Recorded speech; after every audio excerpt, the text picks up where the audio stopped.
ఒక స్నేహితుడిగా ఉందామని ప్రయత్నించాను. రేపు తన పుట్టినరోజును కూడా చాలా గ్రాండ్గా సెలబ్రేట్ చేయాలనుకున్నాను. కానీ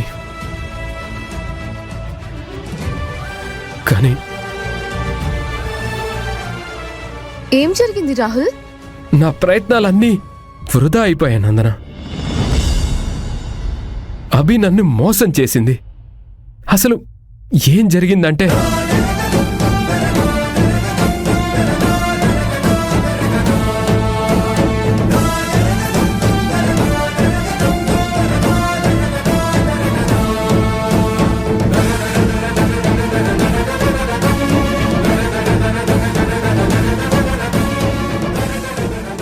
ఇప్పుడు చెప్పు నందన, నేను మోసపోయాను కదా? నా అంత వేస్ట్ ఫెలో మరొకడు ఉండడు కదా? చెప్పు నందన, చెప్పు. ఏం చెప్పమంటారు రాహుల్? మీ బాధ నాకు అర్థం అవుతుంది. కానీ ప్రతి నాణ్యానికి రెండు ముఖాలుంటాయి. మీ వైపు నుంచి ఆలోచిస్తే మీరు కరెక్టే కావచ్చు, కానీ తన వైపు నుంచి ఆలోచిస్తే తప్పెవరిదో తెలుస్తుంది కదా.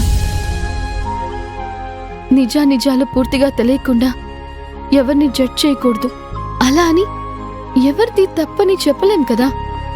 అంటే ఏమంటున్నావు నందన? నువ్వు జరిగిందంతా విన్నావు కదా, ఇందులో అభి తప్పు లేదంటున్నావా? తప్పు ఉందా లేదా అని కాదు, తప్పనిసరి పరిస్థితి కూడా అయ్యుండొచ్చు కదా.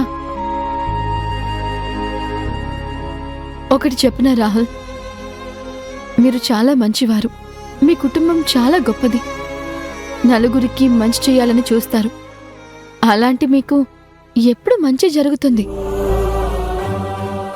మీరు మీ వైఫ్ గురించి చెప్తున్న విషయాల్ని బట్టి ఆలోచిస్తుంటే తను మీకోసం ఏమైనా చేస్తుంది అనేది మాత్రం నిజం.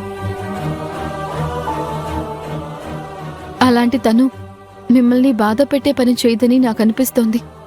కానీ మీ బాధలో కూడా అర్థం ఉంది. కాస్త ఓపిగ్గా ఉండండి. మీ సమస్యకు ఆ కాలమే పరిష్కారం చెప్పాలి. కొన్ని ప్రశ్నలకి సమాధానాలు దొరకవు. ఆ సమాధానాల కోసం, ఆ పరిష్కారాల కోసం, సమయం కోసం వేచి చూడాల్సిందే. ఇప్పుడు నన్నేం చేయమంటావు నందన? ఇందులో నేను చేసేదేమీ లేదు. మీ మనసు ఏది చెప్తే అది చేయండి. ఇంతకు మించి నేనేం చెప్పలేను. ఉంటాను.